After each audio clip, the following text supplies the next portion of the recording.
Okay, I think I'm good. Tariro, we lost your... No, it's just me. Do I have your video? One sec. Yeah, there you are. Okay. Let me see if I can spotlight you for the video. Okay, Tariro, welcome. Welcome to HBC. I'm not sure you've been with our group before, but yeah, we're Harare Book Club, a mixture of readers, writers, complainers, critiques, editors, from all across Zim and the diaspora, and some parts of Southern Africa as well. Um, and yeah, we read about 10 books a year. We make sure we pick one poetry book as well. So we're so happy that you're joining us for our poetry pick this year. But yeah, welcome. Hey, thank you, Tondi, and thank you everybody for the warm welcome. I'm happy to be here as well. I think I've always heard about Harare Book Club, but I don't know, my schedule has never permitted me to be, in the discussion as the book is going. I actually think I was in one discussion, but I can't remember which author it was. No worries. Awesome. So we are discussing your book. I'm going to let you introduce the book because I'm not even sure I say it correctly. So I'll let you introduce the book and take us through a reading or a couple of readings before we get started. Okay, so this book is called Agringanda. So this is the book we'll be reading from. It's called Agringanda, which means like a gringa, like a foreigner, which is part of the title. So it's taken from gringo. So kind of, I think it's a word in Latin America where if you act foreign, even though you are Latin American, they will describe you as being Agringada. So that's what it means. It's just a term about othering.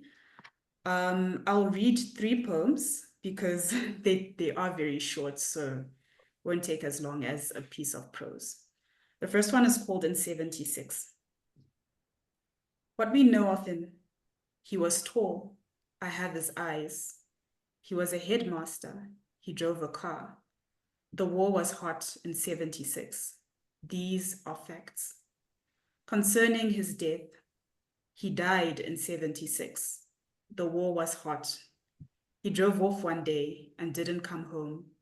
They found his body post rigor mortis.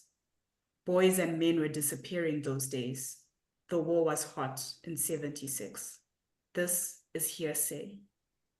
Concerning mother, she lost her father in 76. She was 11 years old. She had 2 younger siblings and learned to work hard, learned to work with the rains. She sold peanuts by the roadside to pay for school supplies. This is her own testimony. The war was hot in 76. In 76, Manicaland was hot. Once there was a meeting called for by the comrades in the bush.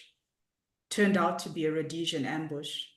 Selous scouts poured safa on the backs of people. Grandma crawled for kilometers on her knees, entered her house through a window, and waited for death underneath her bed. The war was hot in 76. This we hardly speak of. The next poem I'll read is called Swept Away. Fiela, verb, to sweep.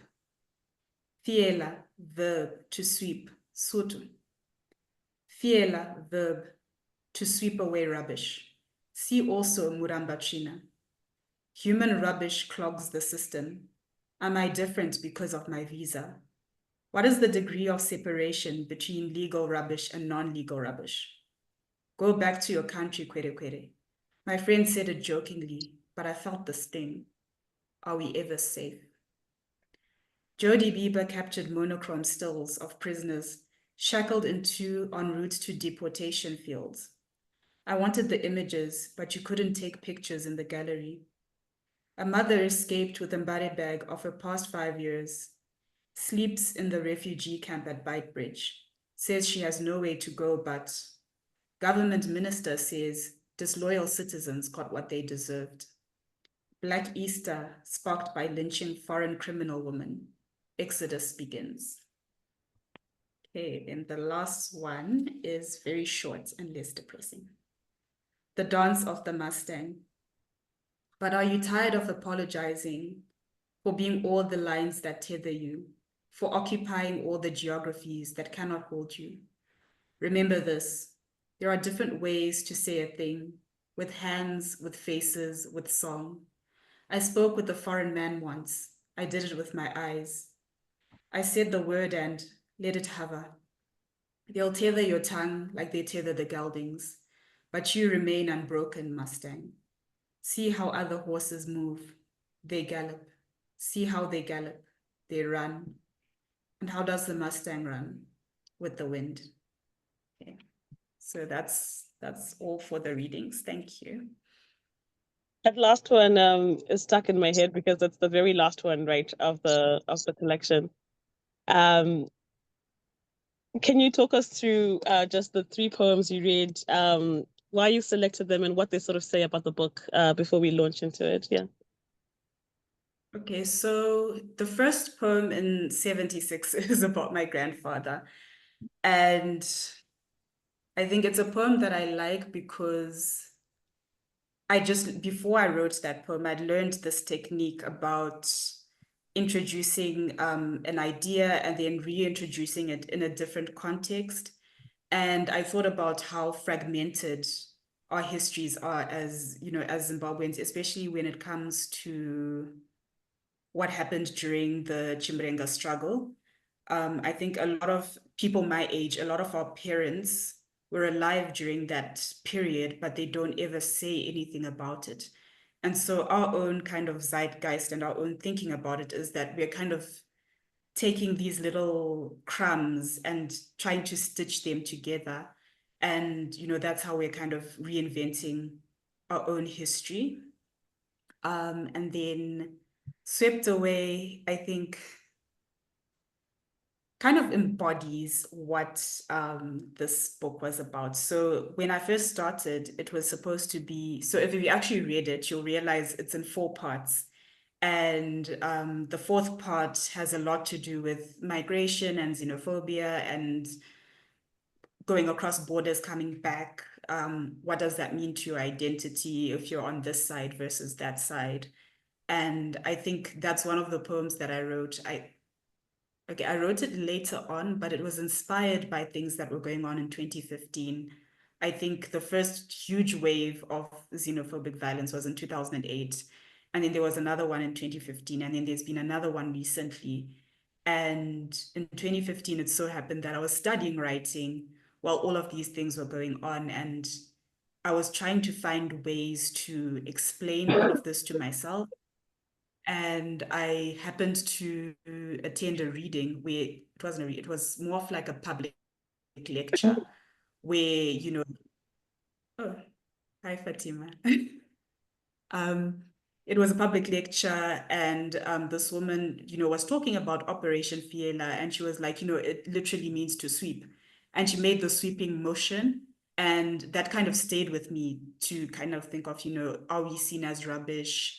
And, obviously they were saying we're deporting criminals, but, there's a thin line. And then the last poem in the book, The Dance of the Mustang, I think came to me as a surprise when I wrote it. And that's primarily because a lot of what goes on in my book, there's like a lot of trauma, a lot of going into darkness and experiencing the darkness, exploring the darkness. And I think when The Dance of the Mustang came to me, it was kind of this poem that was positive. So there are times when I do readings, I like to close with it because it's a reminder to myself and also kind of a reminder to the audience that life may be terrible, but I think we also have moments of like little victories or internal victories that we can carry around with us.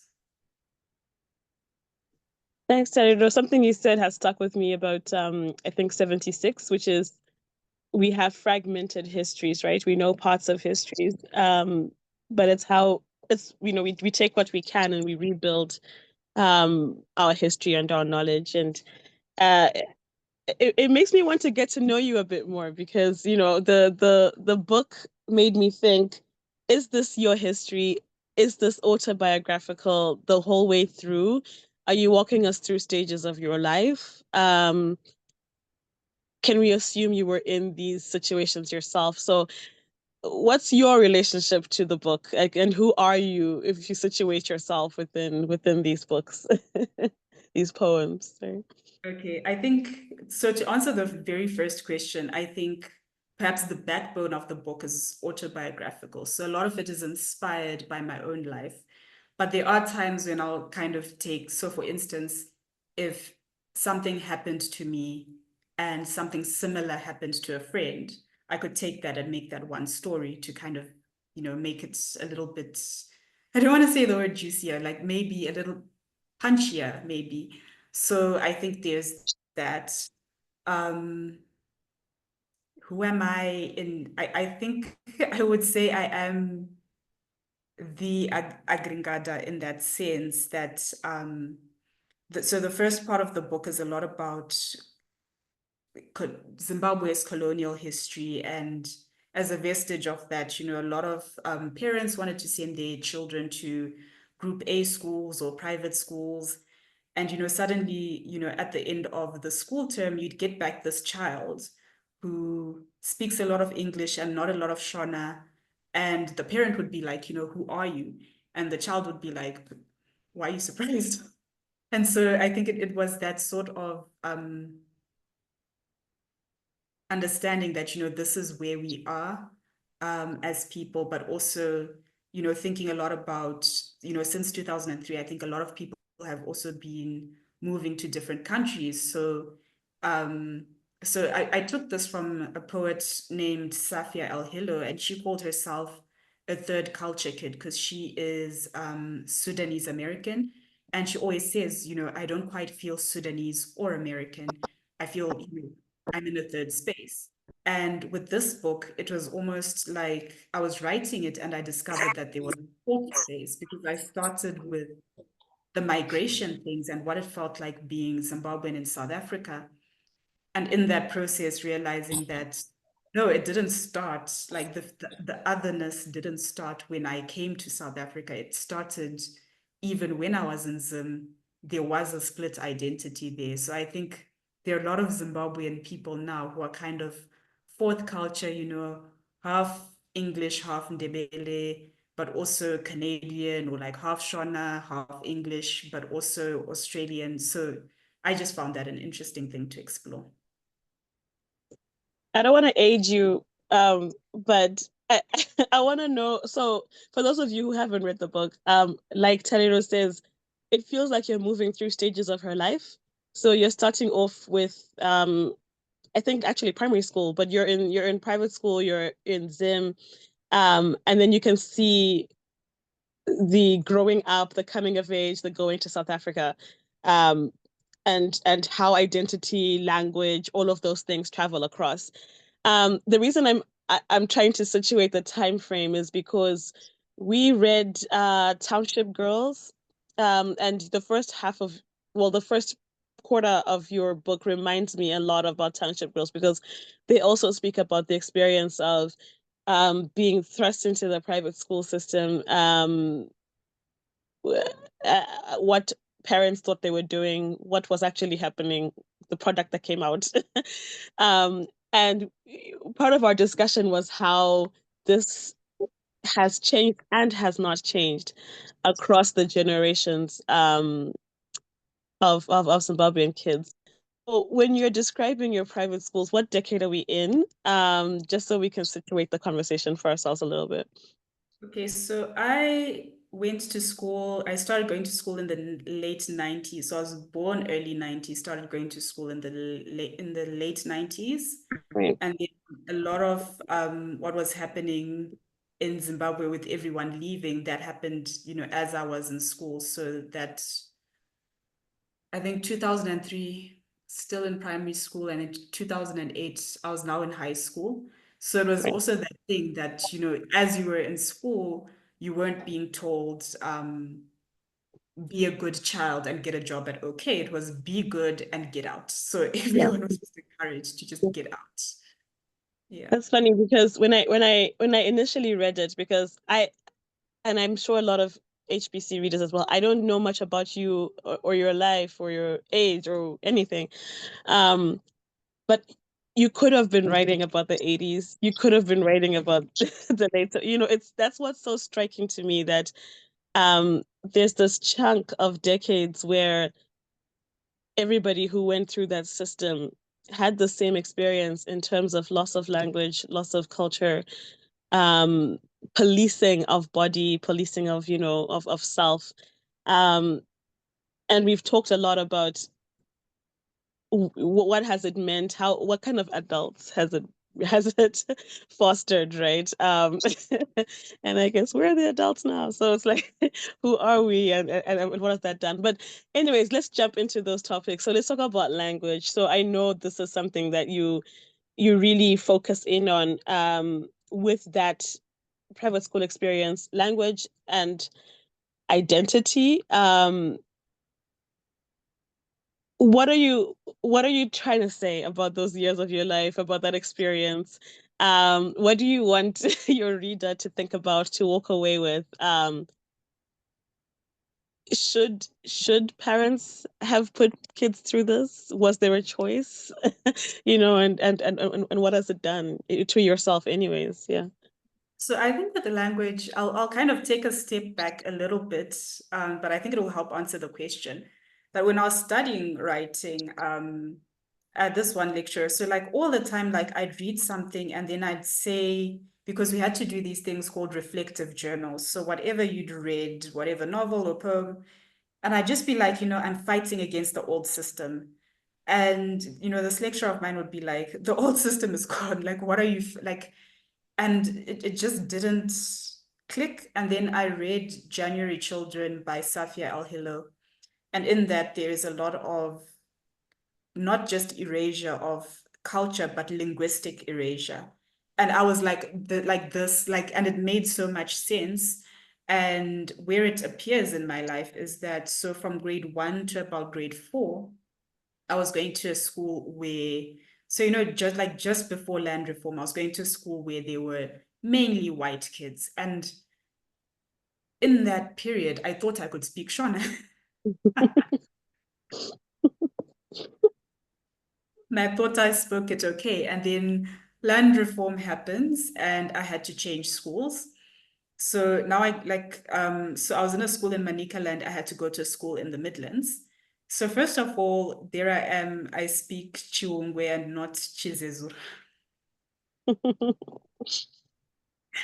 And second of all, because, I hadn't realized this, but, I think if you've gone through the Zimbabwean school system, you understand there's an L1 language and an L2 language. So if you're learning Shona as an L1 language, you're supposed to know like all the proverbs, you're supposed to know all the similes, all of that. And then if you're learning it as L2, you're kind of being taught like very basic things like mother, father, sister, brother. So for a long time, like until I was in grade 4, I thought I understood my language very well.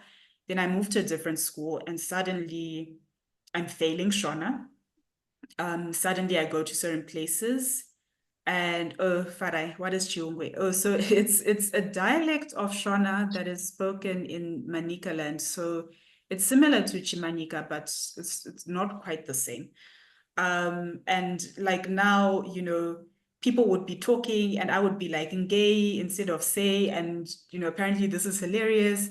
And so now I kind of had a complex about speaking and I had a Mm. complex about language. And it's not until I read January Children by Safia El-Hilo that I was able to properly go back. And I think there was also, and I guess this also happens with a lot of children who've been through the private school system, that there was a while where I was trying and people would laugh at me. And then there was a while where I was like, well, keep your language. And then like later on, when I hit a certain level of maturity, I started seeing it as a systemic thing, that it's not that I was a failure of a person and the people who laughed at me, it's not specifically that they were cruel, but we're just systemically living in this place where we're creating people who speak a certain way, but not a world in which they're accepted, or something like that. Mhm. Your last question, should parents still send their children to such schools? I think things have changed a lot. So I think when I went to school, I don't think my mother had the power or even the know-how to go and say, children shouldn't get Shona cards, or Black children should be allowed to have their natural hair, or that sort of thing. But I think with people my age, I'm seeing there's more of a power or a resistance to say, actually, just because it's this fancy school or they have these fancy rules doesn't mean my child should not be able to go in with dreadlocks if she's Rastafarian. It doesn't mean my child. So I think there's also now like a waking up with us that we're like, actually, we should be able to have agency to speak to the environments that our children are in. So yeah, that's how I see it now. First of all, I've also never heard of Chiwungwe, which is interesting.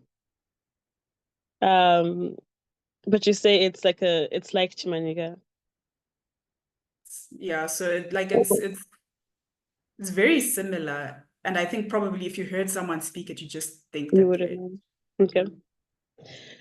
You said something so interesting. You said um that these schools and these systems are creating children who speak a certain way, but not the space for them to exist and to be. And I find that interesting because I think usually when I've heard this discussion or been part of the discussion, it's gone towards we should that something wrong happened, that language was erased, and that we should correct and move closer to the Shona Ndebele. Um, but it sounds to me like you're saying maybe people who have been through this exist as they are, and that a space should be made for them without having to either go fully English or fully, you know what I mean? Is that what you're saying? um so okay, so okay, this is what I think about the schooling system, and it's a little bit different about what I think about myself. So Okay. I think the schooling system should move towards, we shouldn't be erasing hairstyles, we shouldn't be erasing languages. Mhm. Um, there should be more inclusiveness, definitely. But when I said there's no space for them, what I meant in that regard is that I think because it comes from a colonial vestige, right? So Mhm. Mhm. the reason why this was being done is that you hoped if your child spoke English, then your child, would get a better job than being a farm laborer or being, whatever jobs our parents got during the colonial times. And then what happens is that colonialism ends and jobs are now open to anyone, regardless of what language they speak. But we're still sending these kids to these schools. So it's kind of like there's a system that, like, I don't know how to put it. It's like that system worked when um when the job system was a certain way, but because the job system isn't that way anymore, it's now like you're just creating these people for no reason, or you're creating the system for no reason. So it's become obsolete. And Mhm. then in terms of um, creating space for ourselves, I think there's an understanding that, um, although those systems don't exist how they existed, the people still exist. So if you think about Australia and the lost children, right? Mhm. Years after that system ended, the lost children are still there. And Mhm. so it's now a thing where if you're one of those people, you sit down and you ask yourself, how do I locate myself? And I feel like there's no easy answer for it. And I think Mhm. it's more of a psychological question or a philosophical question than it is something that is, because I don't think it's something that should become a systemic thing that, now you must create clubs for like private school children. No, I don't think that's the answer. I think the answer is more of like an internal thing of like, seeking within yourself who am I? How do I get back to my roots? And, for myself, realizing that I may never be like 100% the person I would have been if, I was just born in a rural area, grew up there, and was connected to my culture in that way. But in what ways can I learn to love myself, even while I see, or the world sees me as a broken thing? How do I love that broken thing? Yeah. This is so interesting because I've had this conversation so many times, but never from this angle. Um, I I like when you said don't we're not creating clubs for the private school. Don't worry, the private school kids will create the clubs themselves. They always do. But it's interesting to me because like I live in Canada, and just like the Australian example you gave, there's been a huge reconciliation effort linked to residential schools, which were um, kids taken from the reserves that indigenous kids were put in and forced into boarding schools. And then all these things we're talking about, the erasure of culture, the erasure of language. Of course, this was a tool, a system. It was forced education. And there's a lot of trauma, like physical trauma, sexual abuse. There's a lot of things that are wrapped up in that. So I've never situated myself in a similar way because for us, especially for our age groups, it was a choice that our parents made to take us to these schools. And that's different. But I think the product in the end of the day, like you said, this hybrid thing that you are, this third, fourth culture thing that you are, is something that's hard to reconcile with, and you kind of have to do um a personal thing there. And I think because it's wrapped up also for us in choice and privilege, Mm. it's almost hard to be like, I'm a broken thing. Like, yeah, you had the chance to go to a good school. Like, why are you not crying? Right. So because it's wrapped up in that, I think it's hard to almost sit and think through it and live with it. But to continue the thread of language, we move into your migration stories, and suddenly this language that, like you said, at some point you were like, keep it. At some point you were discarding it. It seems like it becomes almost a lifeline and a real identity anchor as you move across, which is interesting if you follow the language thread. So maybe talk to us a little bit about language identity as part of the migration, as part of the South African experience, and how it maybe changed your relationship to your language and your sense of self, from those earlier years. Mm. I think I just remembered this very weird anecdote. I met this lady recently. She's Bosnian, and when so I think she was 19 years old when they had that conflict in Bosnia, that civil war. And, because that civil war was so kind of etched into identities, whether you were Serbian or Bosnian or like Czech or whatever, I think she kind of dissociated that part with herself. And then she says, I was walking in America and I wanted to buy something and they wouldn't let me because they have all these rules and regulations. And in Bosnia, they don't have such rules and regulations. And, she walks out and she said, in that moment, I said, screw it, I'm Bosnian. And then she just went and like she decided to do something else. And it was in that moment that she felt more Bosnian than ever when she was, around people who Mm. weren't like her, were acting not like her.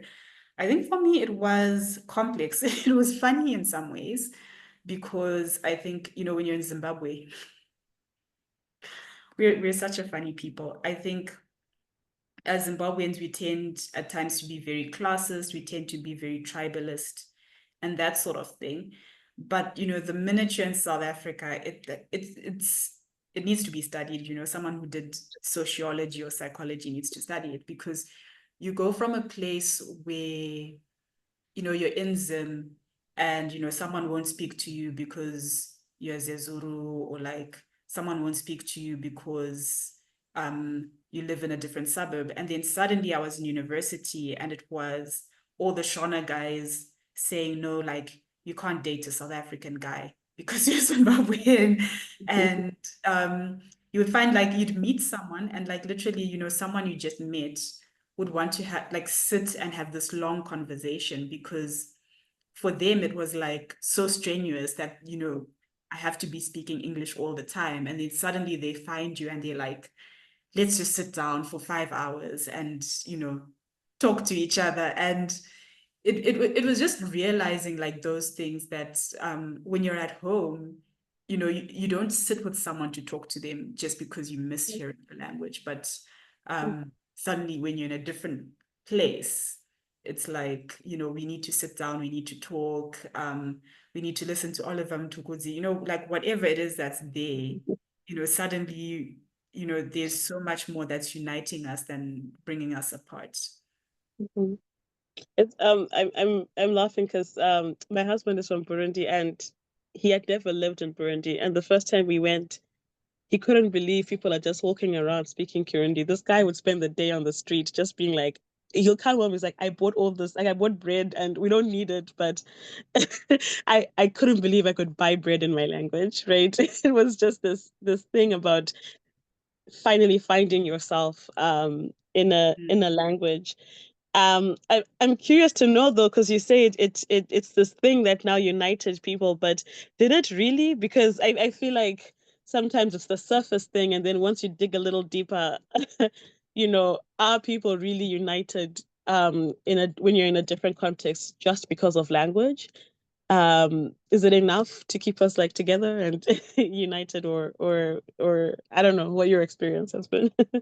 I think it's complex. I think it's so deeply complex. And, I'd be interested if, if anyone on this call is like in America, Australia, or the UK, what their thoughts on this are. Because I think the thing about South Africa is that there's so many of us here that I think at first there is that sort of, yeah, Zimbabwean, let's hang out together. But then after a while, there can then be that sort of thing that, oh no, like you sound like you grew up here and I'd rather. So like at times you'll find people still kind of going back to those old identities. But I think, when there's like, for instance, when there's like xenophobic violence, then it's like, let's all stick together. But, when people Mhm, relax a little bit and if you're living in a place where, especially like if there's lots of immigrants, if there's like Mozambicans and whatever, you then find, those little things start to creep up again. So yeah, I find it interesting to yeah. just watch people devolve back into those. To wrap up the thread on language, I feel like you end where, because of the context in South Africa and the xenophobia and everything, language and the language you hold almost now becomes a threat, right? It becomes Mm, um, something that identifies you as not wanted, something that can put you in danger. mm, Um, which for me is such an interesting trajectory for this one tongue, one language across mm. um, and of course when you now bring in the metaphors of rubbish and everything, what do we do about this language of ours, right? If it is threatening, if it is lost, if it is fragmented, right? I think you pose such interesting questions along the way about language. I'm not sure there's a question here, but I think I'd like to know where, after all after all is said and done, and you're sitting where you're sitting now, um, how do you feel about your language and where it's taken you and where you are in your life right now? Is it something you're proudly like my banner, or is it still something that you have to keep yourself safe and so you keep it under wraps? I think a little bit of both. The funny thing is, 'cause, right now, it's like, things just seem like a lot in South Africa. So, Mhm. there'll be moments when like, someone wants to talk to you and shout across the streets and like do this and do that. And okay, sorry, I'm a very paranoid human being. So, there's times when I'm just like, you're mocking someone by doing that. Um, but when it comes to us and our own feelings, I was fortunate to read this book called Borderlands by Gloria Anzaldúa. And I think her family comes from a part of Texas that, and I don't know if a lot of people know this, but Texas was first, I think it was its own territory, then it was a colony of Spain, and then Spain sold it to California, and then it became American. And you know, it's this place that's changed hands so many times. And the people there, you know, they had their own like language before even the Spanish people arrived. And, you know, she talks a lot about, you know, finding a third space within herself and being a mestiza person. So I think for her, that's kind of seeing herself as the third culture, but accepting herself in that.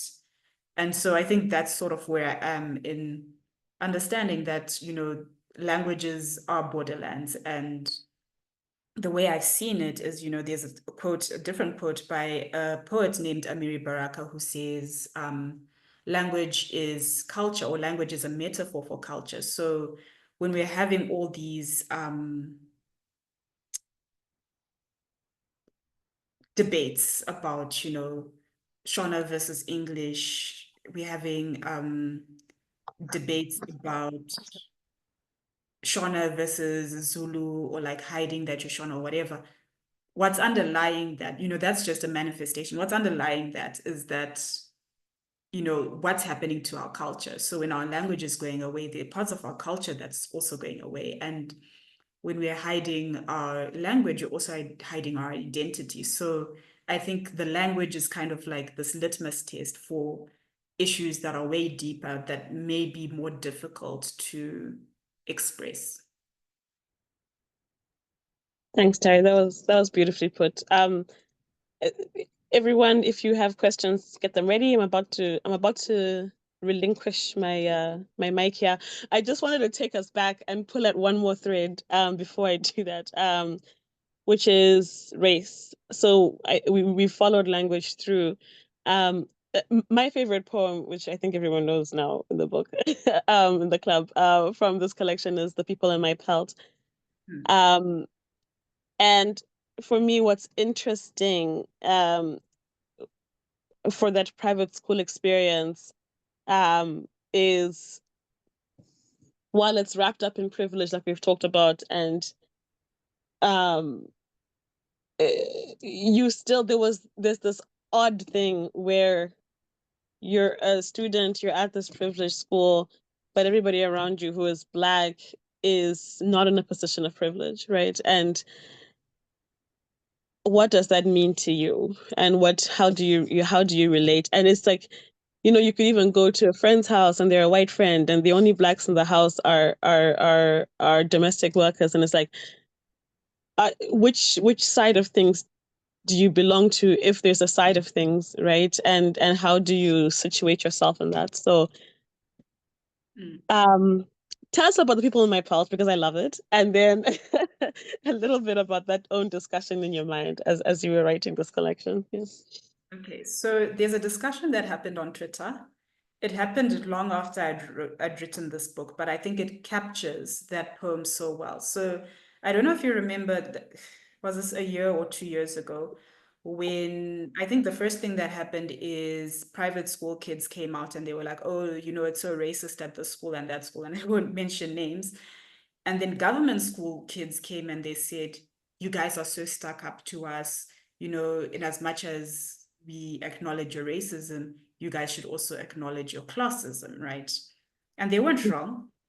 And it's something that I had to figure out as I was growing up, that, you know, we are taught classism, but we're not taught. So, like, no one goes in front of a class and says, when you see other Black people, you should look down on them, or you should be racist, or you should be classist.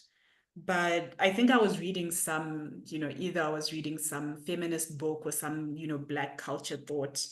And no, I think I was reading Fanon. I think I was reading Fanon. And I think he mentioned, you know, something to that effect, that, you know, if all you're watching on TV are these kind of caricatures of Black people, and all the Black people you're seeing are like this, that, or the other, then of course you're going to think Black people are not clever, right?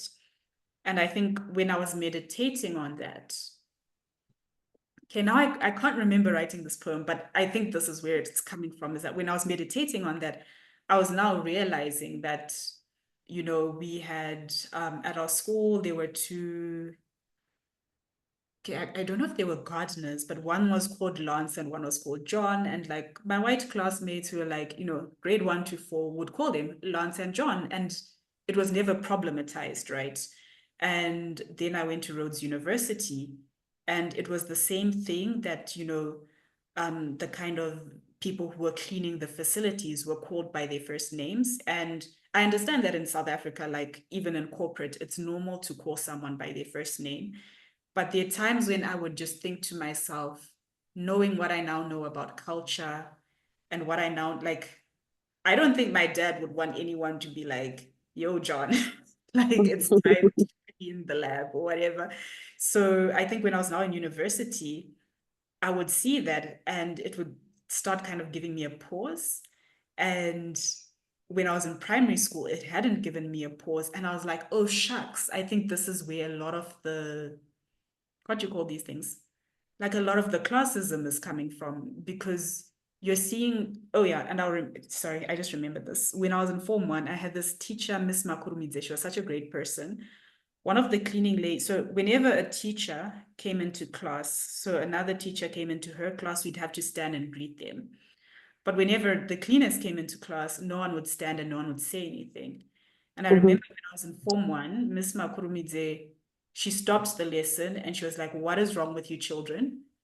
You will stand up. Just because she's a cleaner doesn't mean you don't need to stand up for her. And that was like one of those moments that was like, oh, wait, I think we've been like, just like women can have internalized misogyny, I think we were having this internalized classism. So I think the people in my pulse was just a little bit about, that gap to say, actually, this is where the kids are learning it.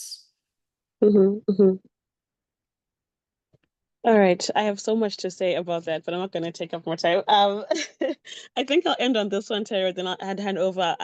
It's been interesting as you're talking to hear nuggets about your journey as a writer. But maybe you can talk us through it, and I think this links to Fatima's question. So, because we don't know you, would love to get to know you. So, tell us how you became a writer, what your writing journey is, and Fatima wants to know your publishing journey as well. Yeah. Okay. Sorry. That's loaded. So I think the most defining part of my writing journey, and I always say this, and it's probably funny, but when I was in grade 3, I submitted one of my stories to Allied Arts, and everyone, you'd either get the first class, the second class, or the third class. But for some reason, there was an honors class which I didn't even know existed, and I got that for my story in grade 3, and I was like, yo, I'm going to be a writer. And then going through life, I think my parents tried to dissuade me from that, because I'd always want to be something that, I want to be a writer, I want to be a political analyst, I want to be and they'd just be like, my child will die broke. So I was like, okay, I'll go to university and I'll do something else. But I get to university, and I think that's when YouTube was blowing up, because I think that's the first time that a lot of people could afford internet to that scale. So then I was always listening to button poetry and writing poems of my own. So, even through high school, whatever, I was always writing poems and stuff. Then I'd always try to write a novel and leave it halfway through. And then when I was doing my honors year, I met this girl and she said, I'm doing a master's in creative writing. And I was like, what on earth is that? And she was like, oh no, like you can go in from any degree, so you don't need to have an English degree to get in. So I was like, okay, this is for me. Because at that point in time, I'd been trying, like, sending my poems to different journals, and then they wouldn't get published. And I was like, okay, I need to step up my game somehow. So I studied creative writing. That's in 2015. And at that point, I think I'd written some of the poems that would be in my collection right now. And we had in June, so during National Arts Fest in Grahamstown, the conveners of our program decided, let's just do a reading during that time. And that's where I met my publisher, because she was listening. So she said, when you have a manuscript, come to me. And she gave me her card, which I know is like something a lot of people don't get that sort of opportunity. And then between having a perfect manuscript and that time, something that I'd read somewhere is, so, if there's a young artist who needs advice, is, you constantly need to be publishing your work in different magazines. You constantly need to, keep your network up. So I had to always, publish like all the poems that I could, apply for all the, okay, it's not an application, enter all the contests that I could, try to get a bit of a profile, because when you finally have a book and you sell it, a lot of people aren't just going to buy your book because it looks nice. They're going to look at it. They want to buy something that was written by some prize-winning person. So, in that space, then I think I was shortlisted for the Dalro Award and the BN Poetry Award.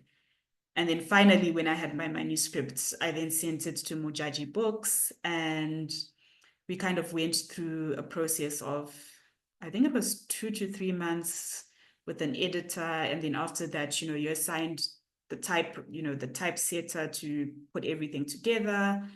And then I think there's also contracting involved in that. So, how much royalties you get, what sort of discounts you get on your book. So that sort of thing. And then my book came out in 2019. So I think, my story is just a little bit different, because I think most people would be in a position where they would send their work to a lot of publishers. And I know in Zimbabwe, there was a time when a lot of publishers just didn't want to touch poetry at all. So yeah, I had to be published in South Africa and not in Zim. Yeah. Thank you, Tariro, and thanks for chatting with me. I'm gonna open up for everybody. There are a few questions in the chat, which we might start with. So Tanaka's asking, you were at Rhodes, assuming you were there in the Rhodes Must Fall season. Were you decidedly decolonial about language in Agringanda? Okay. Okay. Not a hard question at all. I feel like I feel like this is such a yes/no question, but I don't think I have a yes/no answer, because I think it was my last year when a lot of the fallism started. So I think when I was thinking about fallism, I hadn't even thought about the language yet. And then I think a lot of the things in my book about language came in 2016, after I'd read Safia El-Hilo and Franz Fanon. So I think at that point in time, I understood that certain things were wrong, but I just didn't have my own voice or language to fully express or explore them. Okay. Yeah. Thanks. Tanaka, if you have follow-up, let us know. John, your hand is up. Okay, I sorry, came in late, and I'm in Saudi Arabia, so I haven't got the book. But my question is kind of mainly about culture. Is culture static? Can you say there's a culture? Or can you even say there's a culture or cultures? And how do you cope with culture evolving and changing? Because in a way, by the way, I'm a real John. That's my actual name. Although my other name happens to be Tabo, because I grew up in Basuto land before it became Lesotho. So Sesotho was my first language before even English, but that's a long time ago. But this issue of culture, can you, I mean, it relates to my second part of my question. Cultures, or language at least, needs to be celebrated and published. It seems to me that's the key issue for keeping language and languages and the variations of language alive. But culture, it seems to me, isn't a static thing. It's an evolving and changing thing. And how do you cope with the culture changing and yourself being part of that changing culture. It's like the children who are at schools. Should you make the conditions for them, or are they going to make conditions for themselves? Are they going to create the future? So that's my kind of question. And I wonder how you see cultures and the evolution, change, development of culture, whether it's towards a melting pot or towards different sectors and fractions working out against each other, which is a global issue. Anyways, culture and change is really the question. Anyway, great to hear the discussion, and I'm very pleased to have been able to get back to it. I was out on the highway roads, which are very blocked, more than Johannesburg. Okay, thank you for that question, John. My thoughts. So I do believe, yes, culture is dynamic. So I don't think any culture is ever static. But I think, any people who have been colonized, whether it's African, Latin American, Asian, I think with if you took country X, which is perfect, which has never been colonized, which has never colonized any other country, which has just been in its own little bubble, you could say, that culture has evolved well, or it has evolved in the interests of its own people, right? But I think in Africa, we can't make that kind of conclusion. Our cultures were interrupted. And for a long time, our cultures were being erased.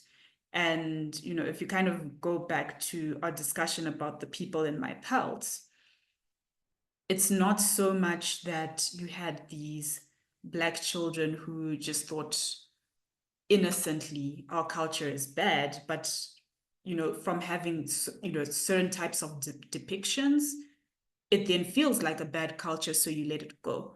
So I think, particularly for nations that were formerly colonized or had that sort of erasure, I think it's important to try and encourage and to try and foster, and this isn't to say, you must catch every child and force them, but I think we need to think intentionally about our arts programs, about our, I think someone like Ja Preza, okay, so this Zimbabwean musician who, some people like him, some people don't. But what I do like about him is that a lot of his music kind of brings us back to culture and question, like, why were things done like this? What does this very deep word mean? What instrument has he used? And I think it's, incredibly important for any colonized people, so not just Zimbabweans or not just Shona people, but any colonized people, previously colonized people, it's important that we have maybe silos, maybe repositories, maybe even archives of, who we are, who we were, what our story is. And I think, if a person has seen all sides of what their culture is and still decides, this is not for me, that's a very different conversation from someone who's been raised on very minimal knowledge of their culture and that person saying, this is not for me. So I think the important thing is that, kids are exposed to it and they know it. And, if that individual decides, I want to go in a different path, or I think this part of culture no longer serves us, then that's fine. But if it's coming from a place of forgetting and ignorance, then that's when things become a little bit problematic. Yeah. You've just given me ammunition for when I have my Ja Preza debates and I have to defend him. Find myself in those. Thanks for the question, John, and for that reflection, Tariro. So Tandi's asking which poetry you read, and I wanna add another part to that question. We've had this discussion on the group about your poetry, and what constitutes poetry, because a lot of your poetry feels like prose, and at which point does poetry become poetry and prose become prose? and why is your poetry called poetry? I'm not sure I know how to answer that question, like, but I think what you might have been coming across, which is the funny thing, is that I write a lot of experimental writing. So a lot of prose poetry, a lot of flash fiction, a lot of experimental poetry. So I think, for a lot of people who kind of read my book and have that reaction, it's because a lot of the traditional poetry was lyrical or was structured in a specific way. Whereas a lot of the writers that I kind of look up to are people who just decide they're going to do things in a different way. And I think one of the books that I read as I was, writing my book is called Dictee by Kim Cha. No, I'll call it Teresa Cha. And she just kind of uses all sorts of things. So her story is that she was Korean and, the Koreans were invaded by China. No, they were invaded by Japan and they lived in China and they weren't allowed to speak their own language. They had to speak Chinese.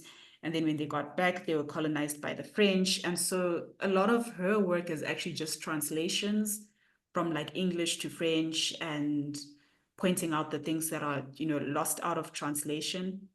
And her work is incredibly visual because of that. And so when I was writing Agringada, part of it was that I wanted to create something that is visual as much as it's textual. Mhm. So I think that's what people are experiencing. Yeah, it did feel, it felt like I was pulled into some really free experiment, which I really appreciated, because I think some people, if you're like a novel reader or poetry can be intimidating, but it didn't feel that way. And I didn't even know I was reading poetry for a bit, but and to Tandi's question, I think you've mentioned a few, but tell us about some of the poets, other poets you're reading or have been inspired by, just so we can actually look them up. And yeah. Okay. I think I mentioned Safia El Hilo quite a lot, so there's her. There is Amiri Baraka. Sorry, my brain has just hit such a blank, but No worries, and we can always get a yeah. list from you later if that works. Yeah. Sarah Lubala, she's very good. Mm-hmm. Sarah Lubala, Sindiswa Usukumatese, Vangile Ganso. Yep.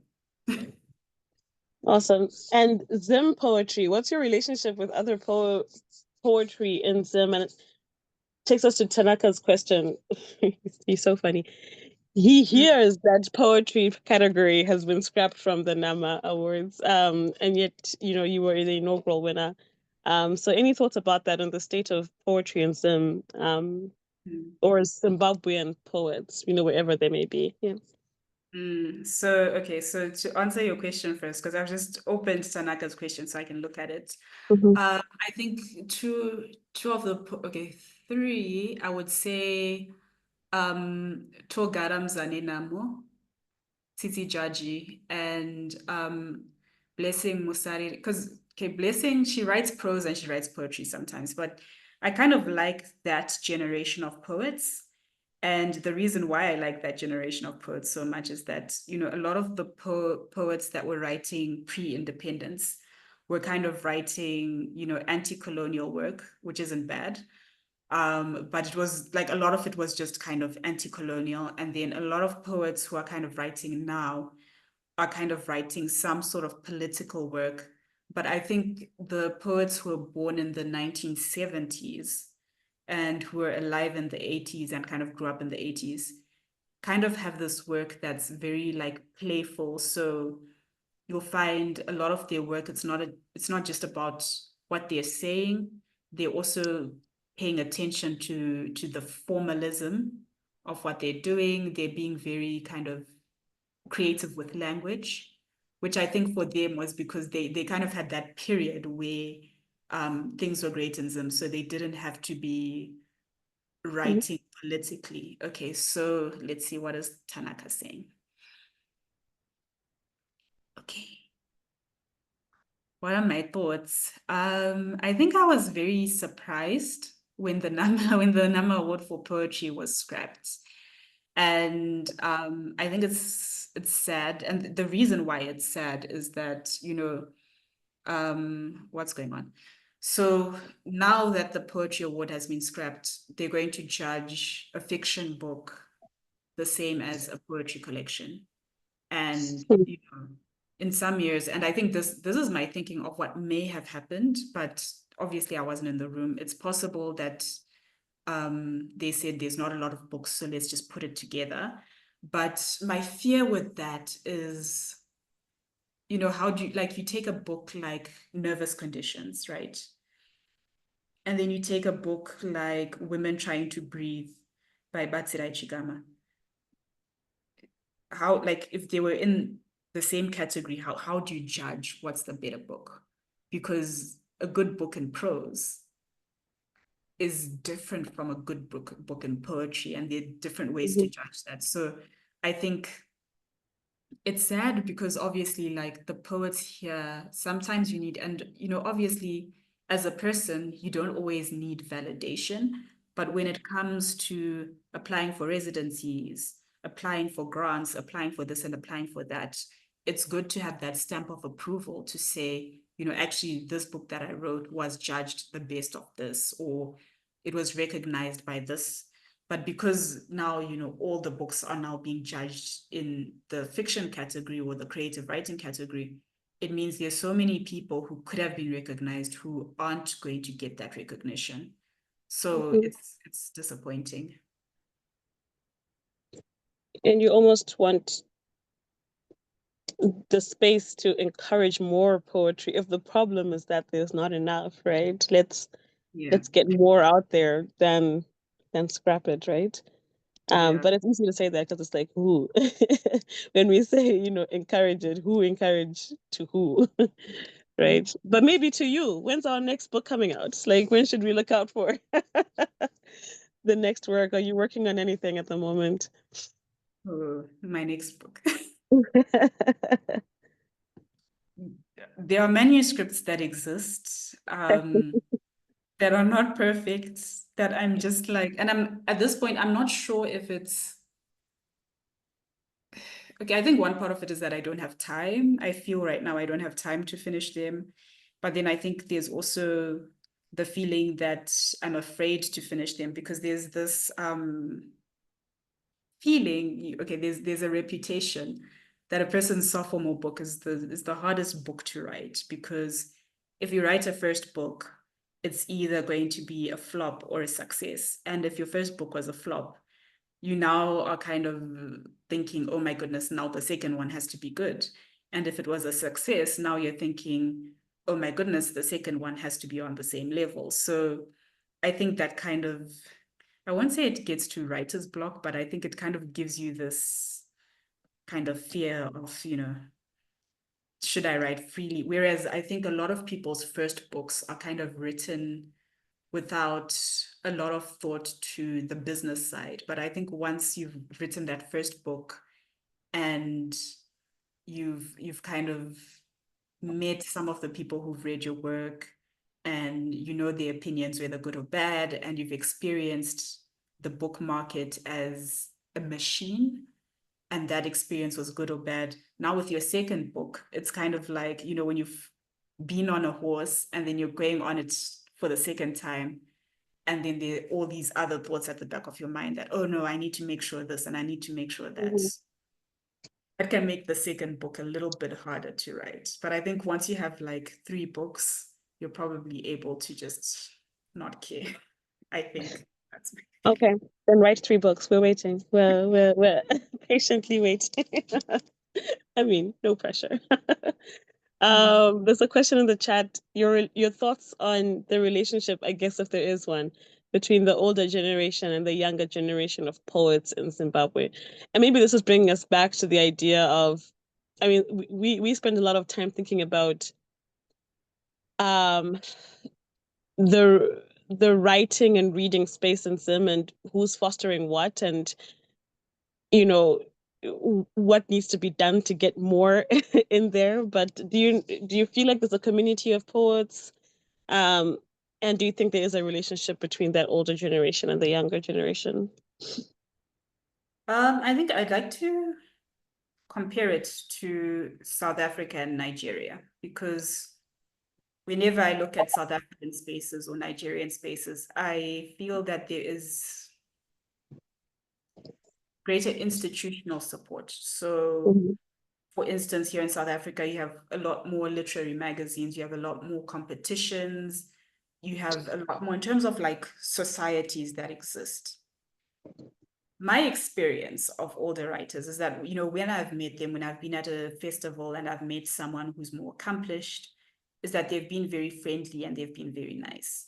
But the problem now is that because such relationships aren't always institutionalized, it means the young writer has to put so much effort into making sure they go to Harare Open Book Festival, they go to Lit Fest, they go to this, you know, just to put them in the same room as a different author. Because I think a lot of, and you know, maybe it's also because I think when I was coming up, was it Harare Book Fair, Zimbabwe International Book Fair?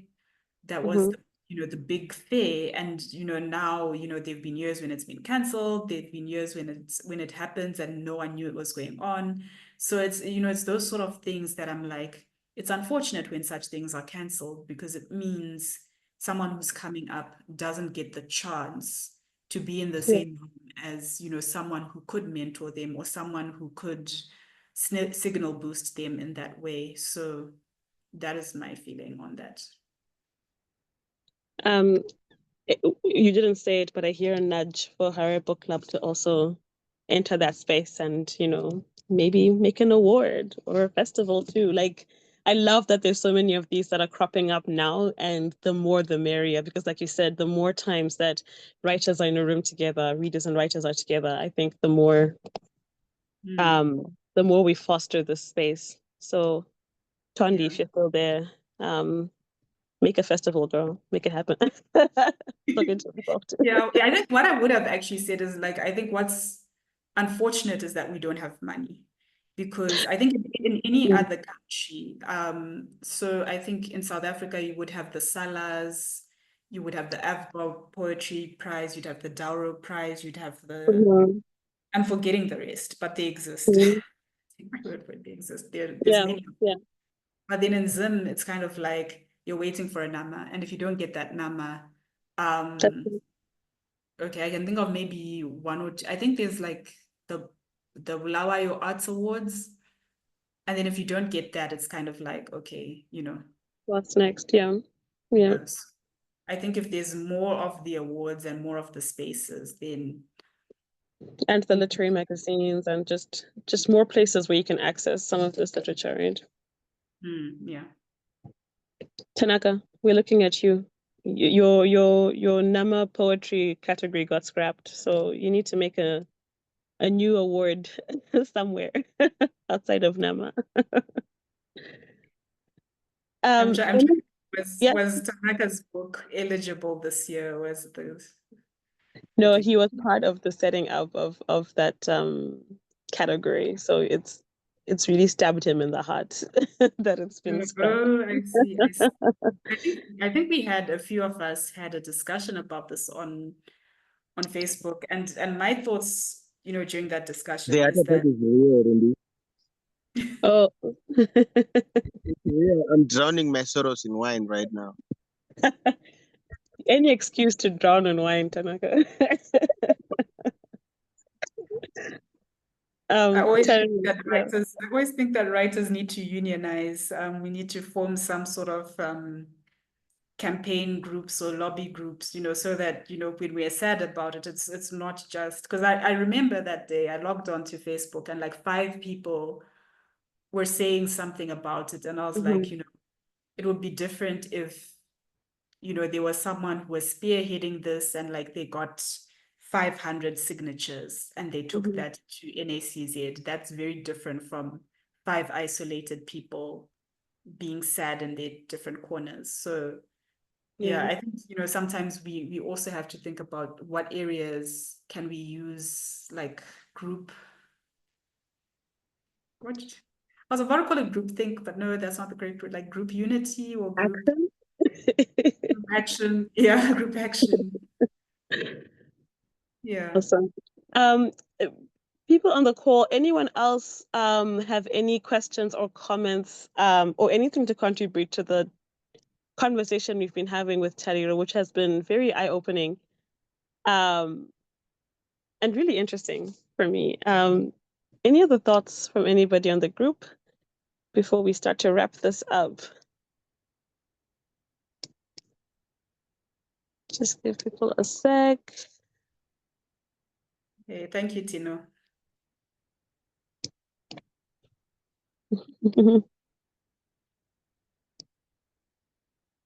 Your poetry is inspiring.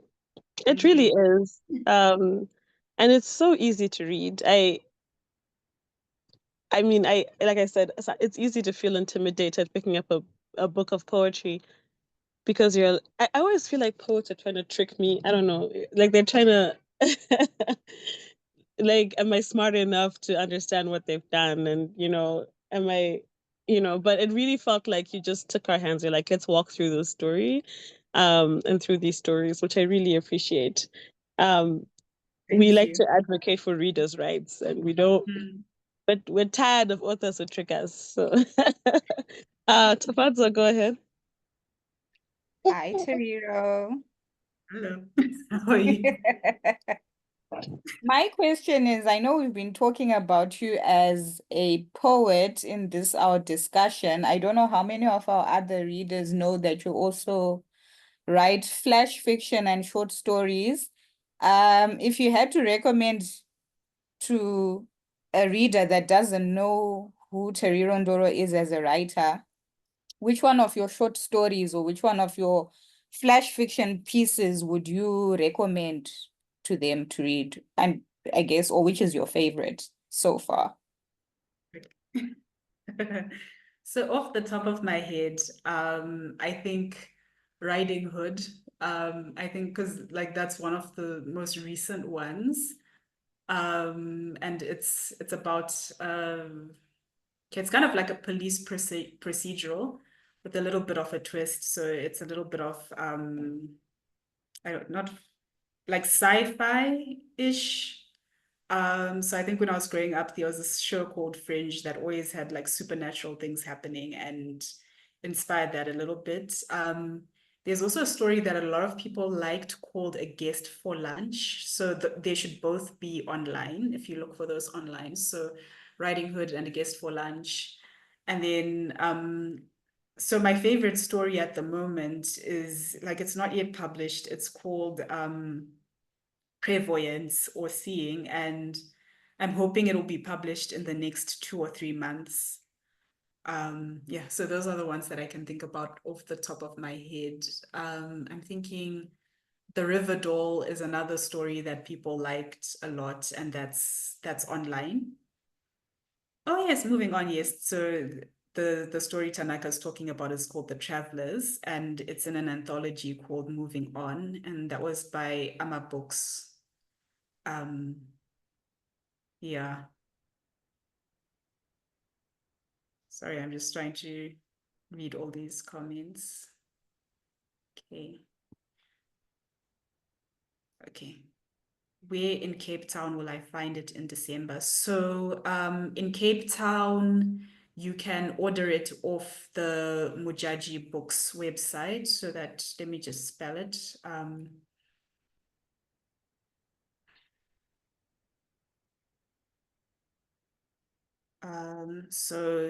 So if you're in Cape Town, you can order it from them. I think that's the cheapest way to get it. Okay. Sorry, just going through all the comments on the idea of othering. Okay.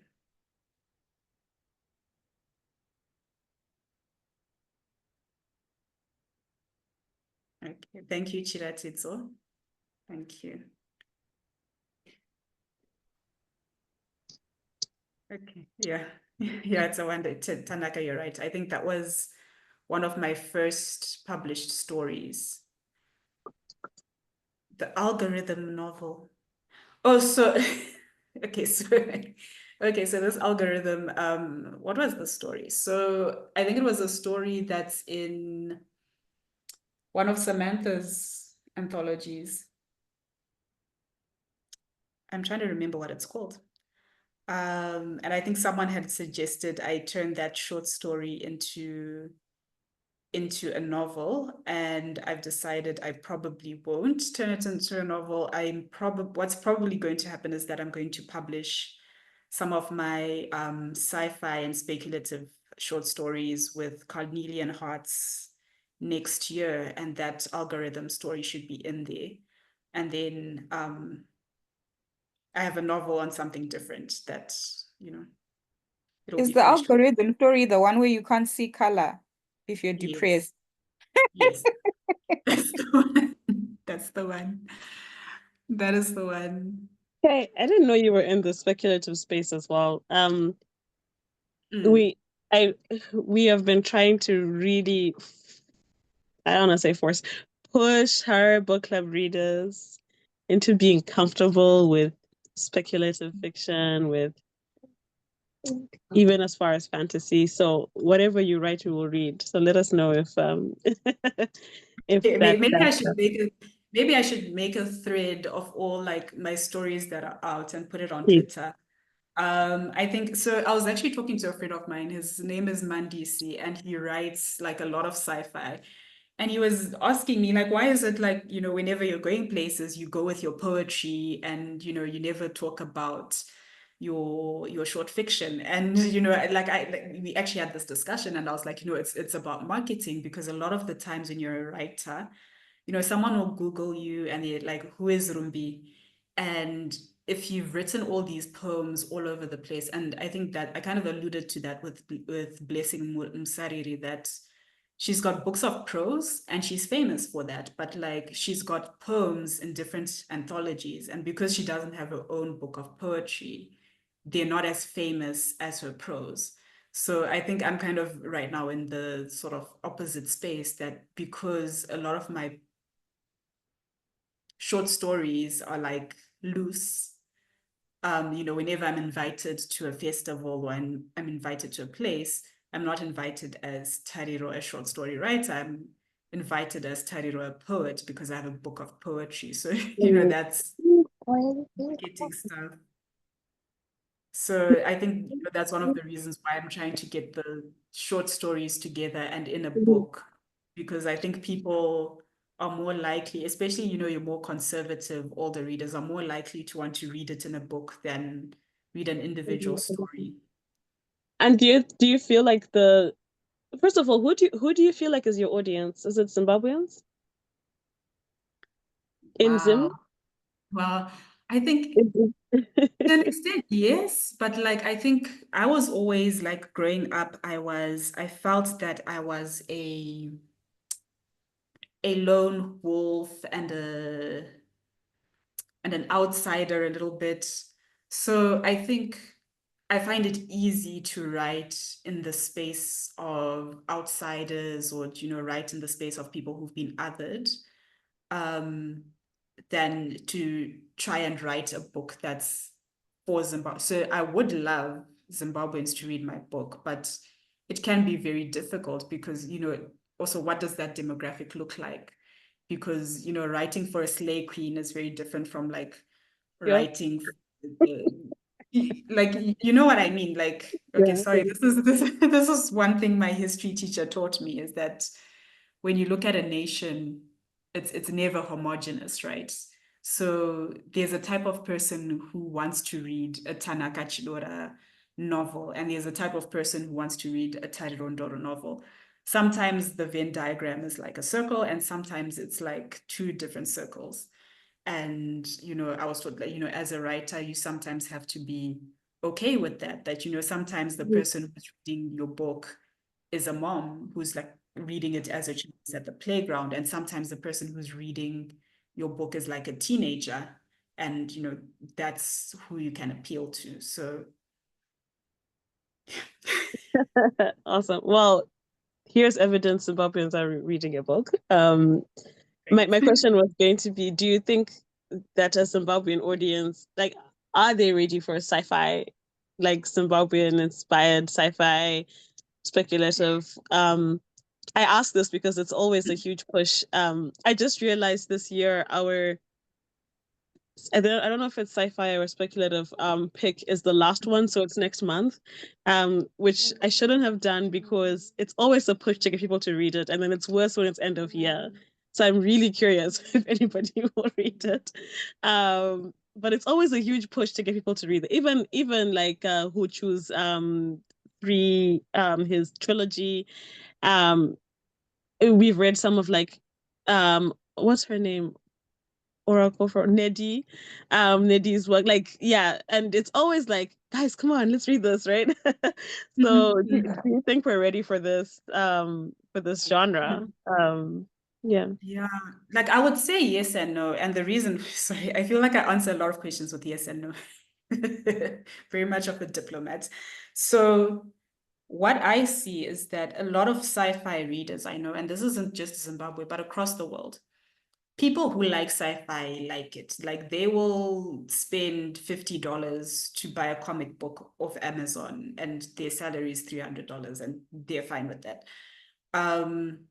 But what I do think is, in my case, what I would find is when I started trying to read sci-fi, a lot of sci-fi was like white men, white women. And I was like, okay, this is cool, but like, what does it have to do with me? And I think the first time I read sci-fi and felt, now I'm sitting down, now I'm paying attention, is when I read Leslie Neka Arima. And I think she won the Kane Prize a few years back, and she wrote okay, so the first story of hers, which I encountered, that one was shortlisted but didn't win. It's called What It Means When a Man Falls from the Sky. I was like, this is me. I was reading that protagonist and I was like, this is a millennial African woman surviving in the world.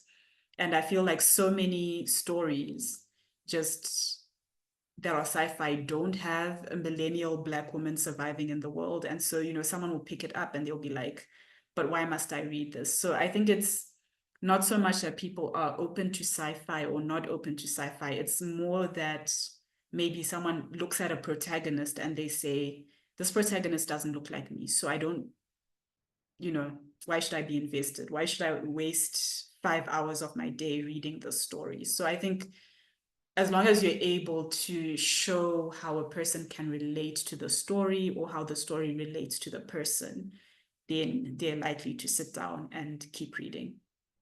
That's awesome. And you've been dropping, I'm gonna have to rewatch this and pull out. You just keep dropping like authors, books, like names. I can't even keep up, but I will go back and make a list of everything you said for the group. Okay. But definitely I think I caught that one. Leslie Neka Arima. Okay. Yeah. Sorry, Awesome. like I saw this chat come on, then I didn't have time to read it. Sorry. Okay, I know on the book cover it says poems, but I started reading them as short stories, which is interesting because that mindset changes everything. There's only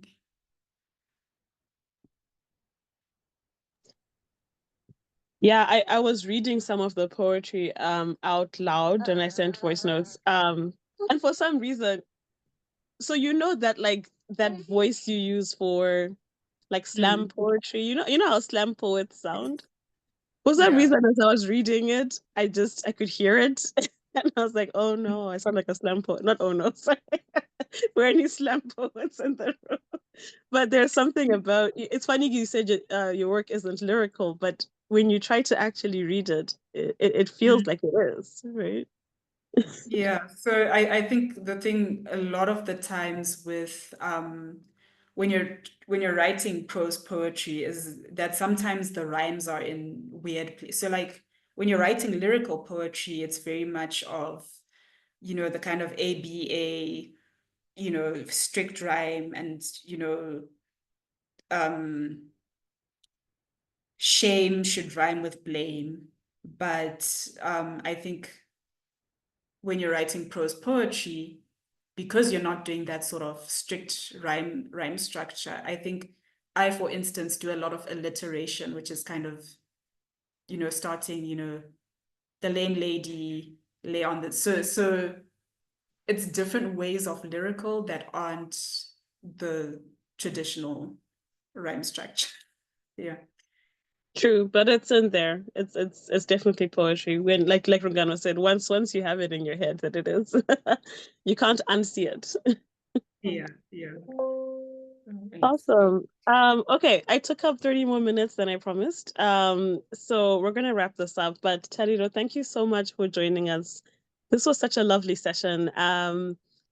Like I said, we're HBC. We love our authors. Keep talking to us. Keep sharing with us. Let us know where we can find your short stories, any collections we can look into, so we can get to know your voice a lot more. And yeah, I'm sure we'll hear more from you. So thanks for joining us. Everybody, thanks for coming. Tariro said read the next book. So read the next book. We're reading Womb City, which is, I haven't read it yet, so I'm looking forward to that. And I believe we're meeting with the author as well. But we'll send information on the groups. Follow us on Twitter if you don't already, and on Instagram, and more information will come there. Tariro, thank you so much. And we hope to see you real soon with our book of short stories, which we will continue to ask you about. All right. Okay. Thanks, everyone. Yeah. Cheers. Bye. Bye. Thanks, Rungano. Thanks, Stormby. Okay. You say bye. Bye. Bye-bye.